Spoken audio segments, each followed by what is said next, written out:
Bonjour à toutes et à tous.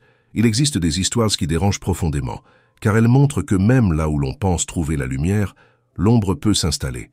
Quand on parle d'un pasteur, on pense à la foi, à la sagesse, à un guide spirituel. On imagine un homme de prière protégé des faiblesses humaines. Et pourtant, même les hommes de Dieu ne sont pas à l'abri du plus vieux des pièges, la tentation charnelle. Ce qui devait être une vie exemplaire, un mariage béni, une famille unie, s'est transformé en cauchemar sanglant. Derrière les sermons et les prières, une passion interdite s'est installée. Une passion si forte qu'elle a balayé toute morale, toute foi, toute humanité. Comment une relation née dans la maison de Dieu a-t-elle pu se transformer en trahison? Comment le péché a-t-il pu s'infiltrer jusque dans un foyer qui semblait béni? Et surtout, jusqu'où peut aller un cœur enflammé par le désir lorsqu'il décide d'écarter tout obstacle? Aujourd'hui, je vais vous plonger dans une affaire où l'amour, la jalousie et la chair ont conduit à l'impensable. Un récit où la croix s'est mêlée au couteau et où les prières n'ont pas suffi à arrêter la tragédie. Préparez-vous, car ce que vous allez entendre est la preuve que parfois, même les saints peuvent tomber et que derrière les murs d'une église, le diable peut sourire. Aux premières heures du lundi 5 juillet 2004, la ville de Rome, en Géorgie, dormait encore profondément. Tout était calme, sauf sur le parking du centre de distribution Frito-Lay. Là, un simple livreur s'est approché, prêt à commencer sa journée banale, charger sa camionnette et partir en tournée. Rien d'extraordinaire, du moins en apparence. Mais soudain, un détail a brisé la routine.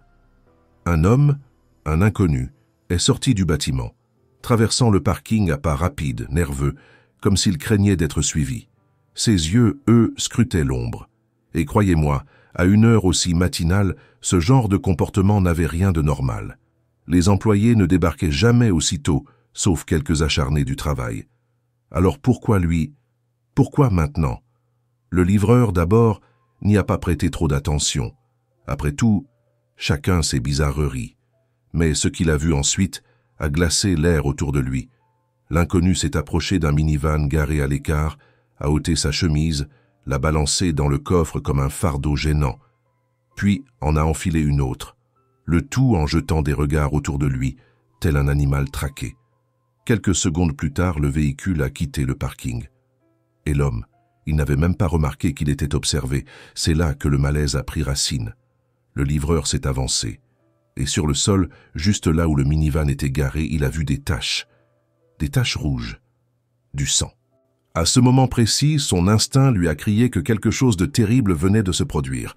Alors il a osé, il a pénétré dans le bâtiment, et ce qu'il a découvert, personne n'est jamais vraiment préparé à ça. À l'intérieur, sur le sol, gisait le directeur du centre, Tad Reynolds, étendu, inconscient, baignant dans son propre sang. Le livreur, terrorisé, a immédiatement composé le 911. Les secours sont arrivés en quelques minutes, sirènes hurlantes. Mais au fond, il le savait déjà. Il était arrivé trop tard. Tad, âgé de 36 ans, était mort. Il avait reçu 19 coups de couteau, dont plusieurs suffisaient à provoquer une hémorragie fatale. Ce meurtre a profondément secoué la petite communauté de ce faubourg tranquille. Ici, tout le monde se connaissait. Et une telle tragédie paraissait inconcevable. L'émotion a été encore plus forte parmi les fidèles de l'église locale. Tad n'était pas seulement directeur du centre de distribution, il était aussi pasteur bénévole de l'église baptiste. Les Reynolds ont toujours semblé former un couple beau, uni et profondément amoureux.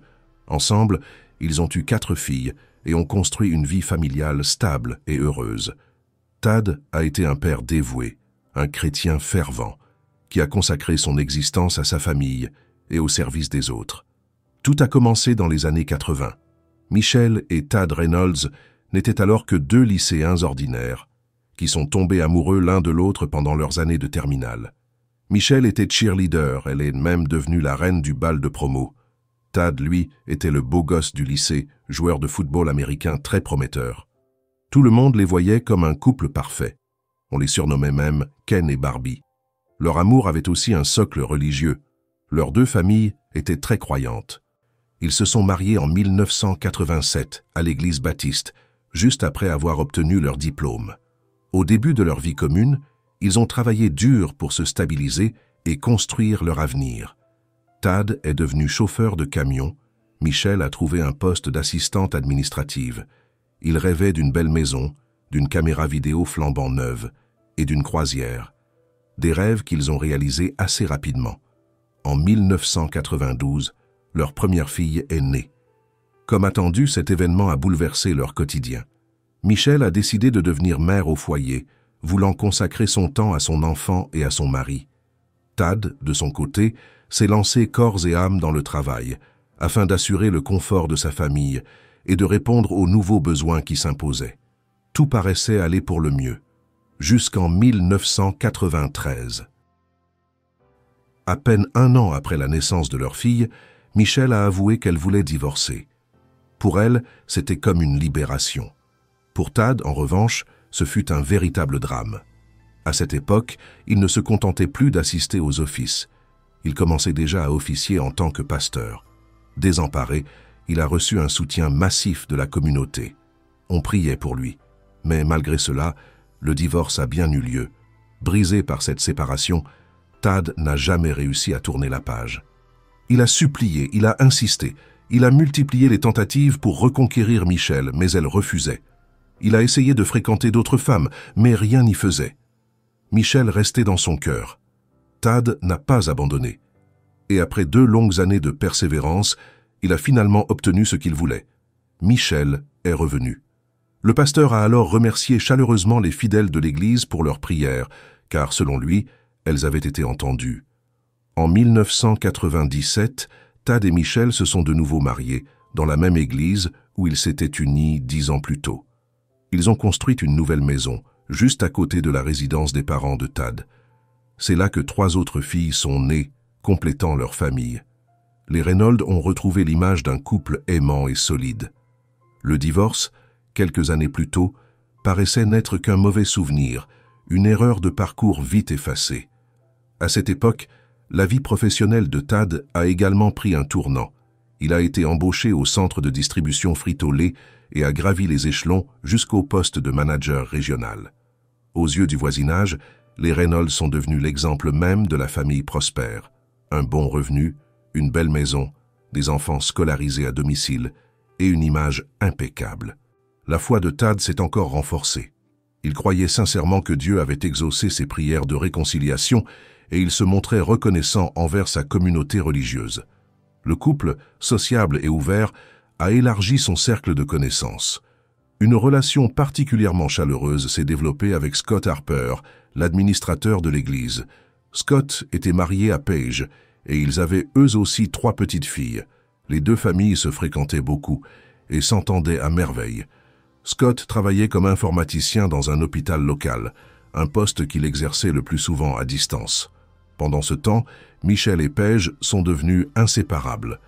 Elles accompagnaient l'une l'autre partout, tissant une amitié solide, presque fusionnelle. Leurs enfants sont aussi devenus très proches.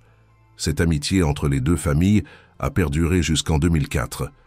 Puis, soudainement, Paige a remarqué que sa meilleure amie prenait ses distances, qu'elle cherchait à s'éloigner de toutes les manières possibles. Intriguée, elle a tenté d'en comprendre la raison. Elle en a parlé avec Scott, mais celui-ci a simplement évoqué de nouvelles difficultés familiales que traversaient selon lui les Reynolds. En réalité, Michelle voulait de nouveau rompre avec son mari. Tad s'était de plus en plus investi dans les affaires de l'Église, au point de s'éloigner d'elle. Elle savait pourtant qu'il ferait tout pour l'empêcher de divorcer. Et puis une séparation aurait mis fin à sa carrière de pasteur, un rôle qu'il avait poursuivi avec tant de ferveur. Dans ce climat de tension, Michelle a trouvé une échappatoire, sa relation avec Scott. Ils ont commencé à communiquer régulièrement sur Internet, entretenant une correspondance de plus en plus soutenue. Parallèlement, les 2 hommes se sont mis à collaborer étroitement au sein de l'Église, ce qui a rendu leur rencontre encore plus fréquente. La dernière de ces rencontres a eu lieu le 4 juillet 2004. Ce jour-là, les 2 familles se sont retrouvées à l'église, puis, après le service, elles sont parties ensemble dans un parc local pour partager un moment convivial, jouer au volley-ball. Mais ce soir-là, Paige a observé quelque chose d'inhabituel. Michelle s'est montrée plus coquette avec Scott qu'à l'accoutumée. Un comportement qui a éveillé la jalousie de Paige. À la fin de la journée, les familles ont rassemblé leurs enfants et sont rentrées chacune chez elles. Paige, troublée par ce qu'elle avait vu, a même demandé à son mari de ne plus fréquenter Michelle. Le lendemain matin, le 5 juillet 2004, Tad s'est levé très tôt. C'était une habitude pour lui. Il avait l'habitude d'arriver bien avant ses collègues, de préparer sa journée, puis de commencer sa tournée. Peu de temps après son entrée dans le bâtiment, un minivan Bordeaux s'est arrêté sur le parking près des bureaux. Un homme en est descendu et a pénétré dans les locaux. Quelques minutes plus tard, Tad Reynolds était mort. Rapidement, la police du comté a reçu un appel depuis le centre de distribution. Le témoin venait de découvrir le corps sans vie du pasteur de 36 ans. La scène ne laissait aucun doute. Il y avait eu une lutte violente. Elle avait même commencé en dehors des bureaux. Sur le corps de Tad, les enquêteurs ont constaté de multiples coups de couteau, disséminés sur tout le torse et les bras. On a aussi retrouvé plusieurs blessures défensives aux mains. Tad s'était battu désespérément pour sa vie, mais il n'avait rien pu faire face à son agresseur armé. Le témoin, le livreur, a expliqué qu'il avait aperçu le probable assaillant, mais qu'il n'avait pas pu distinguer clairement ni son visage, ni la plaque d'immatriculation du véhicule à cause de l'obscurité. Malgré cela, il avait déjà fourni des indices précieux. Les preuves découvertes sur les lieux du carnage ont rapidement confirmé que le suspect et l'homme aperçu par le témoin ne faisaient qu'un. Il est devenu évident que l'agresseur avait lui-même été blessé. Des traces de son sang ont été retrouvées près de l'entrée du bureau, ainsi qu'à proximité du véhicule, ce que le chauffeur avait signalé. Pour les enquêteurs, ce n'était pas surprenant. Lorsqu'un couteau est utilisé, il arrive souvent que l'assaillant se blesse lui-même en glissant sur la lame. Il était donc clair que le meurtrier avait été touché, probablement au niveau des doigts ou de la paume. Ces éléments donnaient aux détectives plusieurs pistes cruciales. D'abord, cela montrait que l'assaillant était un criminel inexpérimenté. Il avait laissé derrière lui de nombreuses preuves. Outre le sang, les policiers ont même découvert un fourreau de couteau de chasse, l'arme présumée du meurtre. Les enquêteurs ont rapidement compris qu'ils pouvaient retracer l'origine du couteau grâce à son fourreau. Mais ce n'était pas tout. Sur le parking, près de l'endroit où le minivan avait été garé, ils ont découvert une paire de lunettes, fabriquées sur mesure. Elles avaient probablement chuté lorsque le meurtrier s'était changé dans sa précipitation à quitter les lieux. Et dans sa panique, il n'avait même pas pris le temps de les chercher. Un tel accessoire représentait pourtant un indice déterminant. Ces verres avaient été spécialement taillés pour corriger une vue bien précise. Autrement dit, ils pouvaient directement conduire à l'identification du criminel. Pendant ce temps, la famille du pasteur a été avertie. Michelle, son épouse, a été appelée pour procéder à l'identification du corps. Dans une petite ville comme Rome, l'information a circulé à une vitesse fulgurante. Parmi les premiers à être informés, il y avait Scott Harper. Ami proche des Reynolds, il s'est aussitôt rendu avec sa femme Paige chez Michelle, afin de la soutenir dans cette épreuve. Mais ce que Paige a découvert en entrant chez elle l'a laissé perplexe. Pas de panique, pas de larmes, pas de désespoir. Aucune réaction typique d'une veuve dévastée par la perte de son mari. Michelle semblait distante, presque détachée, un peu gênée, mais certainement pas bouleversée. La famille de Tad a également été troublée par ce comportement glacial. Le plus déroutant, c'est qu'à peine 2 semaines avant l'attaque, Michelle s'était offert une élégante robe noire, et devant ses proches, elle a ironisé. « Je ne pensais pas que je la porterais pour une telle occasion. » Un commentaire qui a glacé l'assemblée. Ces coïncidences et ce type d'humour semblaient pour le moins suspects. Sur la scène du crime, les enquêteurs ont poursuivi leur travail. Dès les premières minutes, les spécialistes en criminalistique ont exclu l'hypothèse d'un accident ou d'un acte isolé. Ce meurtre avait clairement été prémédité.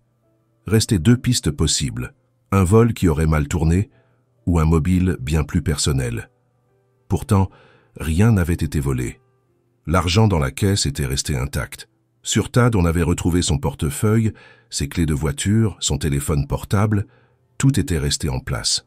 Autrement dit, l'inconnu n'était pas venu pour dérober quoi que ce soit, il était venu pour tuer. Le choix de l'arme ne faisait que renforcer cette conclusion. Un couteau, utilisé avec une telle violence, impliquait un affrontement rapproché. Ce n'était pas l'acte d'un voleur opportuniste, c'était le geste de quelqu'un qui haïssait sa victime, un meurtre nourri par un mobile personnel. Le soir même, les chaînes locales ont diffusé des reportages alertant la population. Les habitants ont été prévenus de ce qui venait de se produire et de la menace potentielle que cela représentait. La police a lancé un appel à témoins, espérant obtenir des informations. Le choc a été immense pour la petite communauté, qui s'est rapidement mise en alerte. Quelques appels ont bien été reçus au poste, mais aucun n'a réellement aidé l'enquête. Les détectives ont donc dû se concentrer sur les indices matériels, et dès le départ, un nom a retenu leur attention, Scott Harper. Il était l'ami le plus proche de Tad, son confident, son frère de foi, mais personne, absolument personne dans la communauté ne pouvait croire à une telle hypothèse. Les deux familles semblaient si liées, si unies, presque le modèle parfait de l'amitié. Dans une communauté où il n'y avait soi-disant pas de place pour la haine ou la rancune, les faits, eux, racontaient une toute autre histoire. Scott Harper conduisait justement un minivan Bordeaux. Selon le principal témoin, c'était le même véhicule que celui aperçu sur le parking au moment du crime. Les enquêteurs l'ont donc immédiatement convoqué au commissariat pour recueillir sa version. Les raisons de s'intéresser à Scott ne manquaient pas. Le témoin en question travaillait aussi dans l'installation et la maintenance de lignes téléphoniques. Lors de certaines interventions, il pouvait entendre des bribes de conversation. Et, par un pur hasard, quelques semaines avant le meurtre, il avait surpris un échange téléphonique. Une discussion entre Scott et une femme. Et cette femme n'était pas son épouse. Scott avait même prononcé son prénom, Michelle. Le ton du dialogue ne laissait aucun doute. Il flirtait comme un adolescent épris de sa première passion. Ce n'était pas une conversation banale, c'était une liaison. Et un autre détail s'est ajouté au dossier. Scott portait des lunettes. Tout le monde savait qu'il avait de graves problèmes de vue et que ses verres de correction étaient fabriqués sur mesure. Or, une paire de lunettes personnalisées avait justement été retrouvée sur la scène du crime. Ainsi, le meilleur ami de Tad Reynolds est soudainement apparu en haut de la liste des suspects. Et parmi ces conversations, il y avait bien sûr celle avec sa maîtresse, Michelle. Ensemble, ils avaient clairement un mobile. Tad représentait l'obstacle ultime sur la route de leur bonheur. Peu à peu, l'épouse de Scott Harper a commencé à remarquer des détails troublants dans son comportement. Ses soupçons se sont renforcés au fil des jours. D'abord, elle n'arrivait plus à mettre la main sur les lunettes de son mari, celles qu'il portait en permanence. Ensuite, elle a remarqué des marques sous ses yeux comme des traces laissées par les verres, ainsi que de petites égratignures. Plus inquiétant encore, ses doigts, l'index et le majeur, étaient entourés de bandages. Scott a tenté d'expliquer qu'il s'était blessé à la salle de sport. Pour les enquêteurs, il ne manquait plus que des preuves matérielles. Le couteau, des vêtements ensanglantés, n'importe quoi qui puisse relier directement Scott au crime. Mais les fouilles menées chez les Harper n'ont rien donné. Pas de traces compromettantes. Le 7 juillet, soit 2 jours après le meurtre, Scott a été convoqué au poste pour un interrogatoire. Sa main bandée a de nouveau été évoquée et il a maintenu sa version. Un accident de musculation qui lui aurait écrasé les doigts. Il a nié toute liaison avec Michelle. Pire encore, il a affirmé avoir perdu ses lunettes, incapable de les fournir aux enquêteurs. Malgré les demandes insistantes des enquêteurs, Scott n'a jamais présenté ses lunettes. Il a même affirmé ne pas avoir d'ordonnance médicale prouvant leur fabrication sur mesure. À ce stade, les soupçons de son épouse Paige ne faisaient que se renforcer.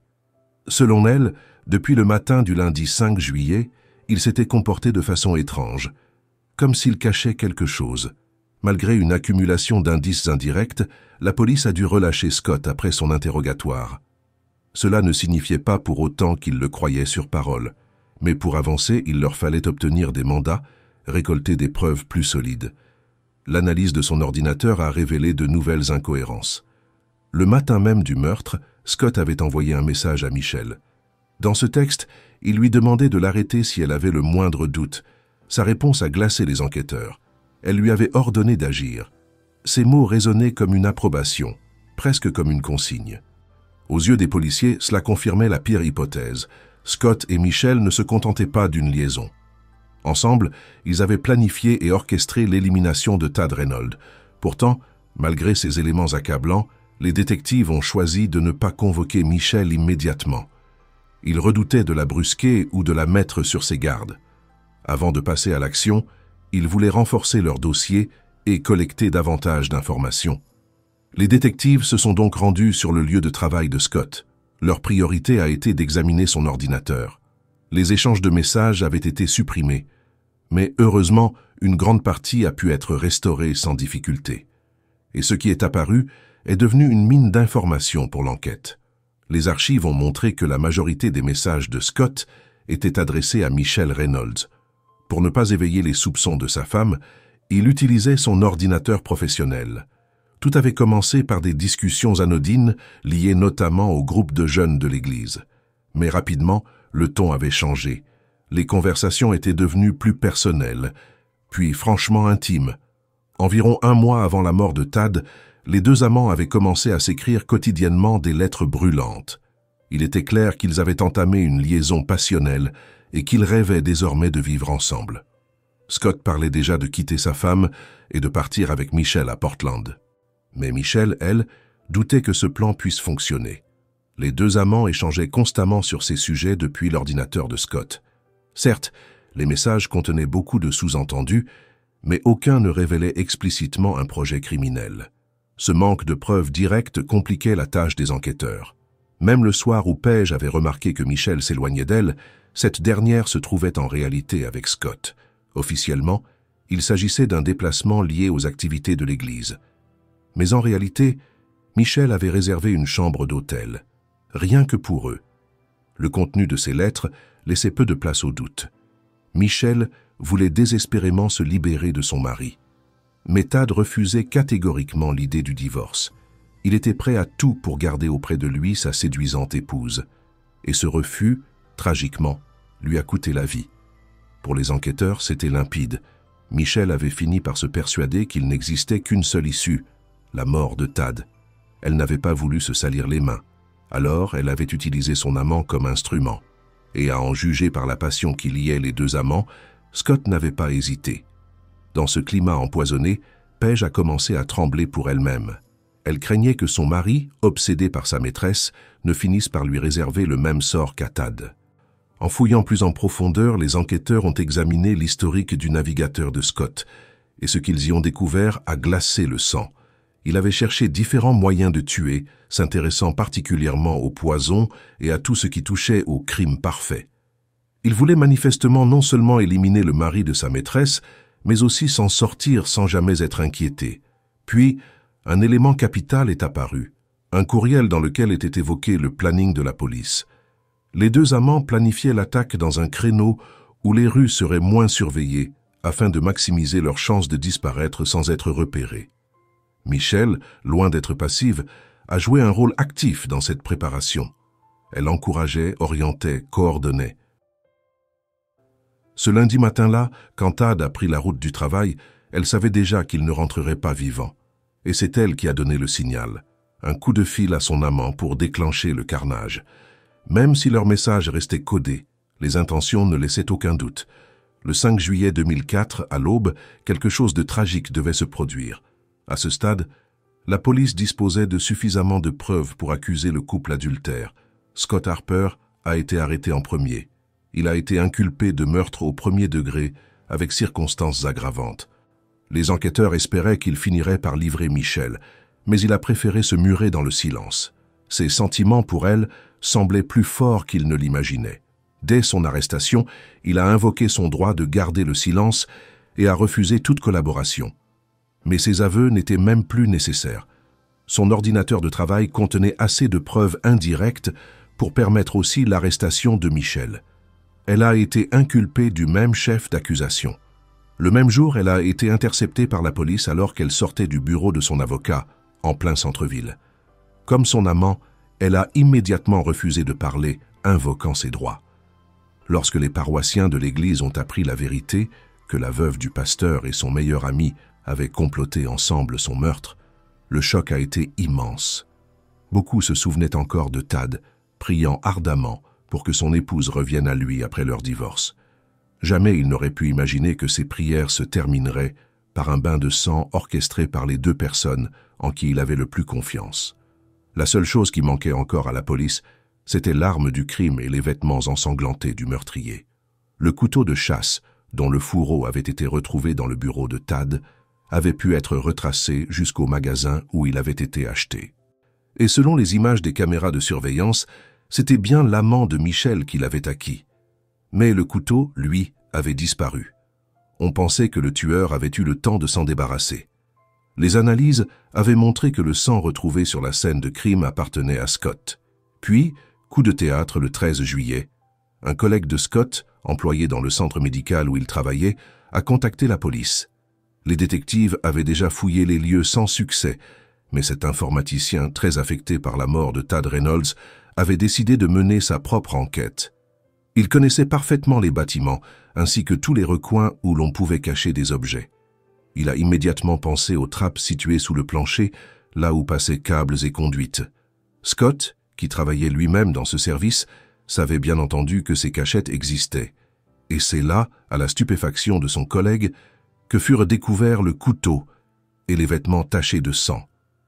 Le tout a été remis sans délai à la police. Le 17 novembre 2004, la phase préliminaire des audiences a commencé. Il s'agissait de définir l'ordre de jugement des accusés. Très vite, il est apparu que Michel avait de bien meilleures chances d'échapper à la prison. Les preuves contre elle restaient faibles et surtout indirectes. En revanche, le dossier contre Scott était accablant. On avait l'arme du crime, les vêtements ensanglantés et bien plus encore. Pour le procureur du comté, il ne faisait aucun doute que Scott ne s'en sortirait pas, et, espérait-il, son procès permettrait de révéler de nouveaux éléments capables d'incriminer Michel à son tour. Les 4 mois d'enquête n'avaient pas été perdus. Les policiers avaient retrouvé les enregistrements des caméras de magasin fréquentés par Scott, identifié le vendeur, qui se souvenait lui avoir vendu le couteau de chasse, obtenu une expertise ADN confirmant que le sang retrouvé sur les lieux était bien le sien, et même récupéré une ordonnance de son ophtalmologiste prouvant que les lunettes retrouvées sur la scène du crime étaient bel et bien les siennes.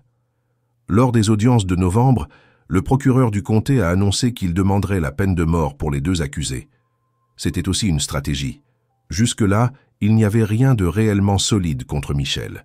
Les autorités espéraient que cette menace pousserait Scott à parler, puisqu'il n'aurait alors plus rien à perdre. L'idée était simple, lui proposer un accord, son unique chance d'échapper à l'exécution.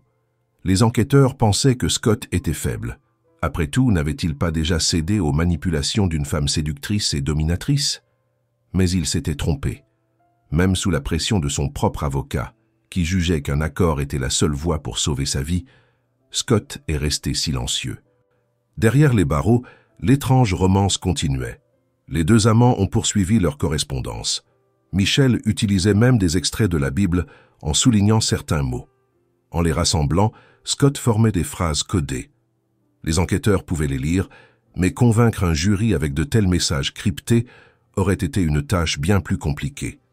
Le temps, eux, ils en avaient. Les affaires de peine capitale traînent souvent en longueur, noyées sous les recours et les manœuvres juridiques. Mois après mois, année après année, le dossier stagnait. Et Scott, que l'on pensait fragile, a tenu bon. Jusqu'à l'automne 2008. Après 4 années derrière les barreaux, il a finalement accepté de coopérer. Mais même dans ce moment décisif, sa principale préoccupation restait Michel. Scott n'a accepté d'avouer qu'à une condition, obtenir la réclusion à perpétuité pour lui-même et s'assurer que la peine de mort ne serait jamais appliquée contre sa maîtresse. L'accord a été validé. Le 1er octobre 2008, Scott a reconnu sa culpabilité. Il a expliqué qu'à la veille du meurtre, Michel lui avait répété encore une fois qu'ils ne pourraient jamais être ensemble tant que Tad serait vivant. Elle l'avait travaillé, manipulé, poussé à la haine contre son propre mari. Scott, de son côté, tombait chaque jour davantage sous son emprise. Michel allait même jusqu'à plaisanter, suggérant qu'il suffirait de charger l'assiette de Tad de nourriture grasse pour l'envoyer plus vite dans la tombe. Mais ces blagues ont fini par peser lourd. Sous pression, Scott a craqué. Le même jour, il est allé dans un magasin de matériel de camping et a acheté un couteau de chasse. Il avait prévu de frapper dès le soir même, en attendant Tad au bureau, car il savait que celui-ci restait souvent plus tard que les autres employés. Scott et Michel sont même allés ensemble au restaurant où il lui a avoué que sa première tentative avait échoué. Alors, ils ont fixé l'attaque au lendemain matin. Puis, comme deux adolescents, ils se sont embrassés dans la voiture sur le parking. Quand Scott est finalement entré dans le bureau de Tad, armé du couteau, il lui a lancé une phrase glaçante. « Je veux la même chose que toi. » Puis, il s'est jeté sur son ami et l'a massacré. Fait troublant.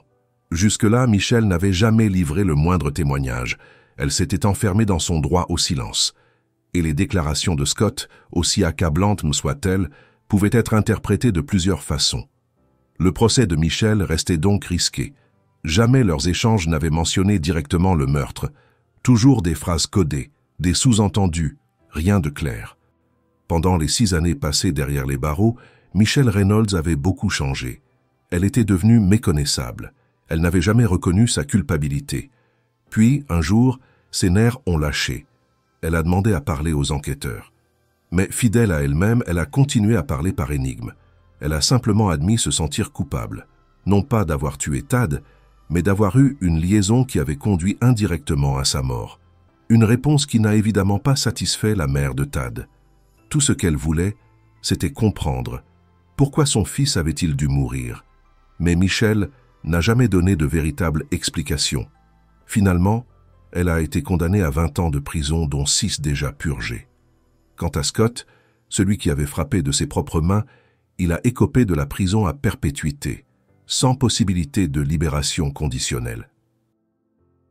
Cette tragédie a laissé une cicatrice sanglante, non seulement sur les deux familles, mais aussi sur toute la communauté religieuse. Pour les fidèles de l'Église, la mort de leur pasteur, poignardé sous l'influence de sa propre femme, a été l'épreuve la plus douloureuse et la plus incompréhensible. Et dans les prières, un paradoxe amer revenait sans cesse. Les fidèles se souvenaient avoir imploré Dieu pour que les Reynolds se retrouvent, après leur premier divorce. Et ils n'arrivaient pas à comprendre. Était-ce vraiment une réponse divine, ou la plus cruelle des ironies du destin? Et ainsi, la vie de Tad Reynolds s'est éteinte, non pas sous la main d'un étranger, mais sous la trahison la plus intime, son épouse, son meilleur ami, 2 personnes qu'il avait aimées, respectées et en qui il avait placé toute sa confiance. Cette affaire a laissé un goût amer, une question obsédante. Jusqu'où peut mener l'obsession, quand l'amour se transforme en passion destructrice? La frontière entre la dévotion et la manipulation est parfois si fine qu'elle en devient invisible. Les fidèles de l'Église ont prié pour que ce couple reste uni. Leurs prières ont été exaucées, oui, mais d'une façon cruelle, perverse, presque diabolique, parce que Tad et Michel ont bien fini ensemble, mais pas dans la vie, dans la mort.